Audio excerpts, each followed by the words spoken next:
All right, Shalom. Call Halayim La, Yahweh Shem Yahweh Shai, Bashem Rakakwadash. Double honors to the elders and the apostles of Great Millstone who rule well, who told me this truth. And salutations to the elect, Habakayim. You brothers out there in the four corners of the world pushing this truth with all righteousness and sincerity. To you I say Shalom. Just wanted to make this video real quick. Just talking about how we're supposed to be in a state of mourning. All right, and the reason being is because we are yet this day in our captivity, as the scriptures say. All right, so we're still in captivity. We still desiring to get out of this wicked place, and we still desiring righteousness, man. Okay, but we continue to rejoice in the Lord. But it's better to be mourning than mirthing it up. Okay. With that said, I'm gonna start with the book of Ecclesiastes, chapter 7, verse 2. It says, "It is better to go to the house of mourning than to go to the house of feasting." All right, and that's plain in itself. All right, when you mourn, okay, hold up, yeah, when you mourn, all right, you're lamenting, all right, you're grieving, okay. When you mourn, so like when you mourn the loss of a family member, of a friend, or of a close animal companion you had, okay. But one morning we're lamenting our time in this captivity, okay, because we went off. All right, we went off before Yahweh Shem Yahweh Shai, and he cast us into this land to be dealt with. All right, as a punishment for our wrongdoings, for our transgressions. All right, Israel, you so-called Negroes, Latinos, and Native Americans. All right, we transgressed the laws of Yahweh Shem Yahweh Shai. All right, and when you look at Deuteronomy, the 28th chapter, all of those curses came upon us when we disobeyed the Lord. Okay, so we are in this day, our captivity, grieving the beautiful land we had, the beautiful times we had. Okay, so we supposed to be in the house of mourning. All right, this don't mean, you know what I'm saying, like we we uh we walking around with our heads down all the time. No, you're supposed to walk around with your head up, because we have Yahweh Shem Yahweh Shai. All right, we have the Lord coming to redeem us. All right, the Redeemer of Israel is strong. The Holy One of Israel, he's strong, man.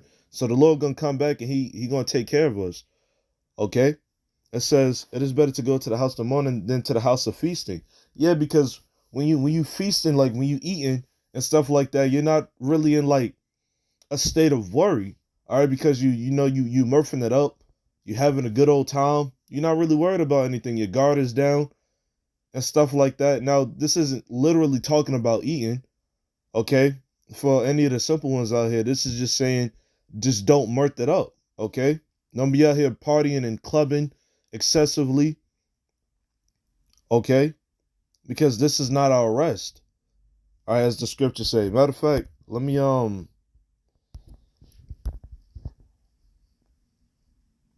I think it was Micah 2:10. Let me see.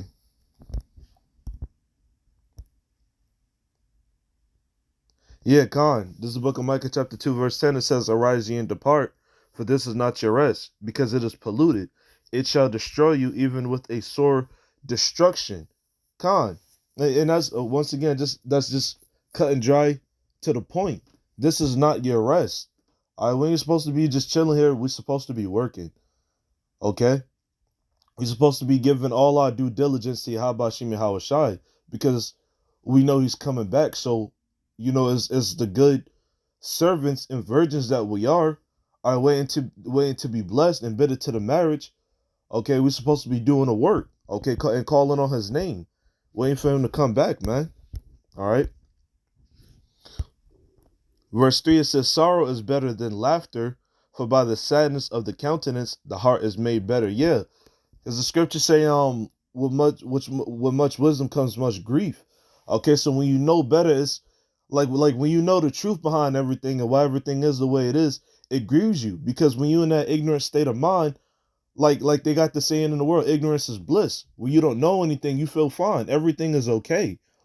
Okay, but when you wake up to the BS of the world and the things therein are all the evil things You know what I'm saying? How you ain't supposed to be celebrating these worldly holidays, these pagan holidays like Christmas that just passed, the Thanksgivings, the Easter, Valentine's Day, and Halloween and XYZ and stuff like that because you realize it's not your culture. All right, you feel a state of heaviness, man. All right, you feel a state of heaviness. Okay, that's why it says, "For by the sadness of the countenance, the heart is made better." Okay, the mind is made better because you know. And now it's like, after a while, it's a breath of fresh air. Okay, because the scriptures say, what, you got to eat the whole roll, man. All right, you got to eat the whole roll. All right, I'm gonna read it again. Ecclesiastes 7:3. It says, "Sorrow is better than laughter, for by the sadness of the countenance, the heart is made better." All right, the heart meaning a mind, which goes back to the Hebrew word lab, which means mind. Okay, so the mind is made better. Like I said earlier, when you find out the truth about everything, everything just starts making sense. Okay, eat the whole roll. It's gonna go in your mouth sweet as honey. You're gonna feel good. You know, when you find the truth, you're gonna feel good. Like I said, a breath of fresh air. But it's like when it goes into your belly, it gets bitter. All right, when you understand it and when you start getting deeper, okay, it gets bitter, man. Okay, you don't want nothing to do with the world no more, which is beautiful. All right. Verse 4 says, "The heart of the wise is in the house of mourning, but the heart of fools is in the house of mirth." Okay. And 2/3 of our people is in the house of mirth right now. You know, they getting married. You know, I got a few Jake friends in the world that just got married. Okay. They, having kids and things of that nature, as it was in the time of Noah, man.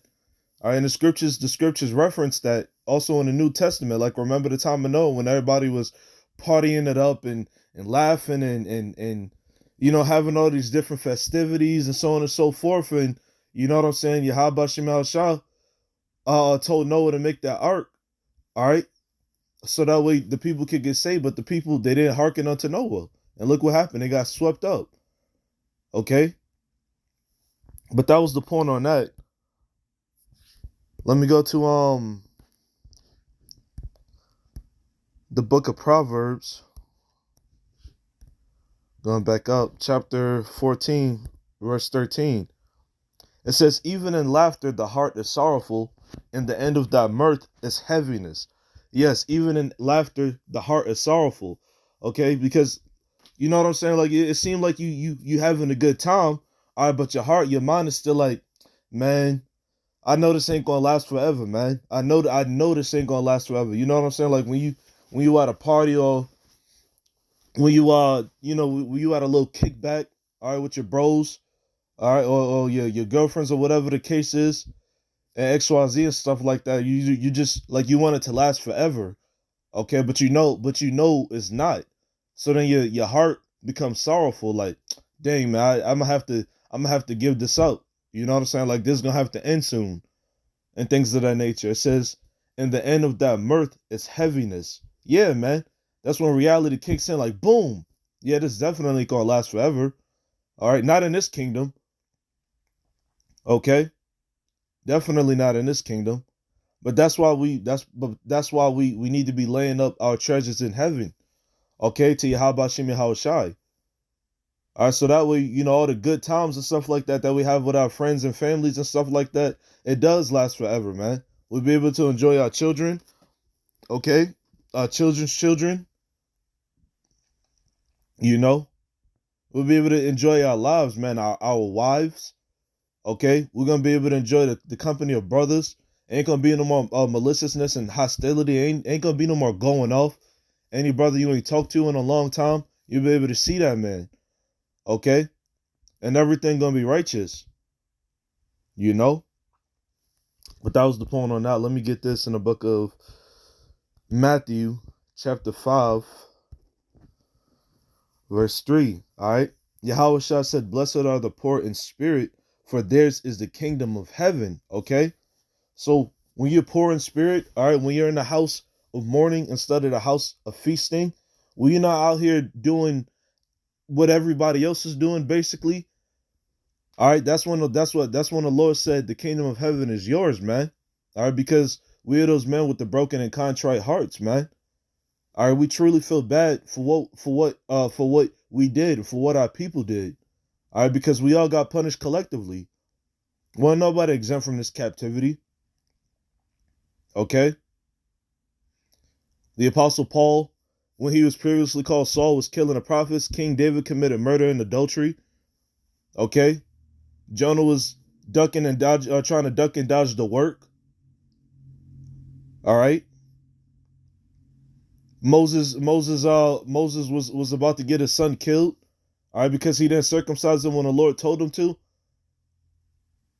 Okay, but guess what? All of these men are men in the scriptures, and well, King Solomon was worshiping idols of the heathen nations. Come on, hey, the list go, hey, the list goes on, man.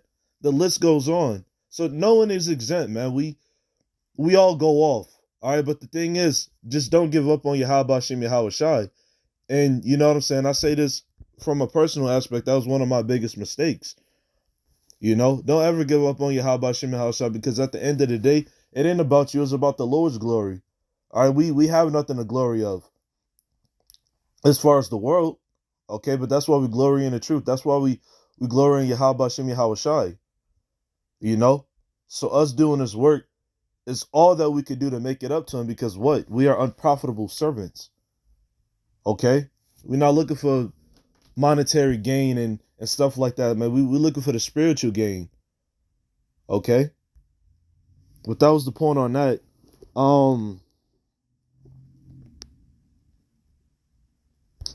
Let me see. What does that say? Isaiah 66:2. Let's see if I could squeeze one more in here.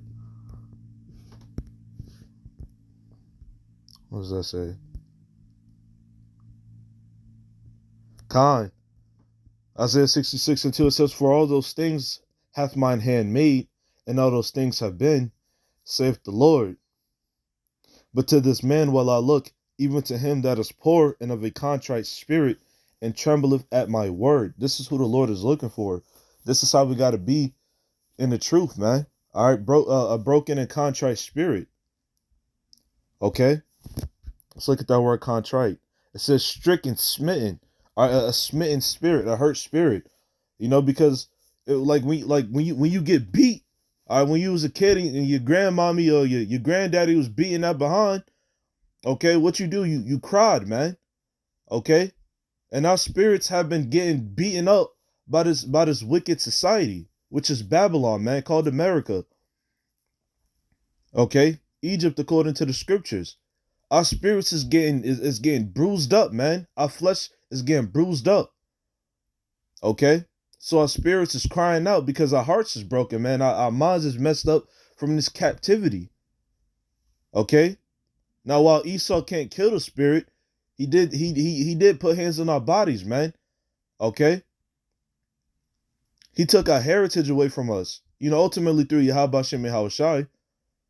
All right. Well, what is a broken spirit going to do? A stricken, a smitten spirit going to do? It's going to cry out to the Lord, man. Okay, the scriptures say the souls of the just complain continually. All right, so we ain't never supposed to be crying out to Yahweh Shem Yahweh Shai, because once again, our Redeemer is strong. All right, we got to hold that true to ourselves. You know. Well, with that being said, I want to say, Call Allah Imla Yahweh Shem Yahweh Shai Ba'Shem Rakak Wadash Shalom.